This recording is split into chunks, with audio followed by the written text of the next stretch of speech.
I'm having a revelation here. Sometimes I'll talk to Muslims, and some Muslims will say, I love Prophet Muhammad more than I love my own parents or than I love my own children. And I've always thought, that's so sad.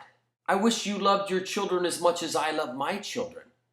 And then it dawned on me, what if the Muslims do love their children as much as I love my children? If the Muslims love their children as much as I love my children, and they love Prophet Muhammad even more than that, they must have a love that exceeds my capacity to love. I can't imagine anybody, loving anything more than I love my children. Perhaps the truly devout have a capacity to love that is greater than what I have. Am I an egomaniac to think that I own the ceiling of the capacity of the ability to love? Could it be when you have divine inspiration, whether you be a Christian or a Muslim or a Jew, that your love for God or for your prophet, for Jesus, could exceed the ceiling of love compared to a person who doesn't have that level of faith? I'm not devout, so I don't have that level of faith. If it's true that Muslims really do love their children as much as I do, which I believe they do, and they love their prophet and God higher than that, that's beyond my ability to comprehend. But I have to give them the benefit of the doubt. So the Muslims love Muhammad to the highest degree of their ability to love. Now I'm going to give you a story. There's a little village, and in this little village, there's a mother and father, and they have a little boy.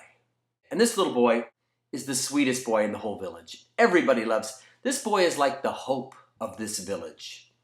And one day, this little boy drowns.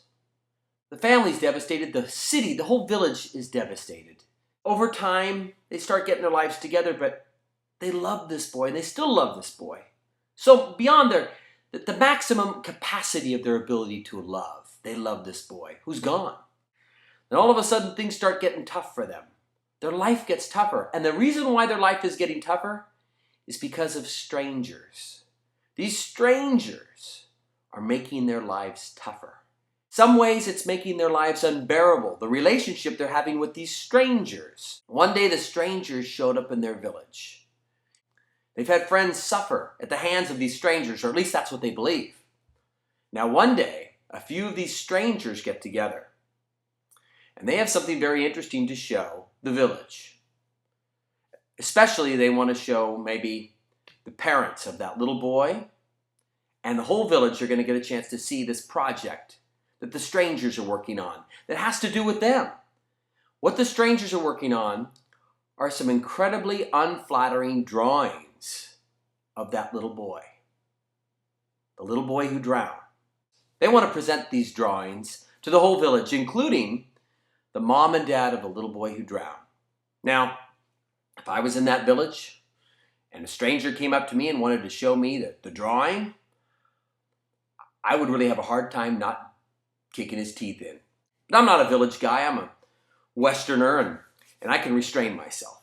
And it sounds like a crazy story, but let me tell you this. It might be a good parallel for what's happening with the Muslims and the drawing of the Prophet Muhammad. I'll give you an example that touches home. There's a group of Christians, quote-unquote Christians that live in America, who love going to funerals of gay people in America and of American soldiers. And they make drawings and they say horrible, offensive things about these people who have died. I'm the father, imagine. My son has just died. There's a man standing there at my funeral with a sign saying God hates my son. And God killed my son. It's happening today in America. They came into my hometown. Two of them were holding up a sign. This wasn't the same group. Two of them were holding up a sign. And a couple of young guys there went over and beat the crap out of these guys. I'm a peaceful guy, and I'm not going to go beat the crap out of them. If I saw it happen, and the police came up to me and said, hey, did you see that happen? I might not report it. I don't know. I mean, it's sacred. We get a little funny around sacred. It was my child being buried. And these guys are holding up the sign, and a couple guys saw my pain, and went over and beat some guy into a coma, and I know who did it, sure be tough to rat him out, man. Because I know that they would have beat that guy into a coma out of love. That crazy? It is crazy. It's misplaced love. It's all wrong. But they're passionate, and we're passionate. And that's the way we are as humans. And we make mistakes. And I could see how it can happen. You could see how it could happen. You could see how an American could kill someone who wasn't attacking them for simply holding up a sign, showing a picture. We do have sacred here in America. And there are places you can go all over America where you can get beaten to death. You can get killed really easily in America by exercising your freedom of speech.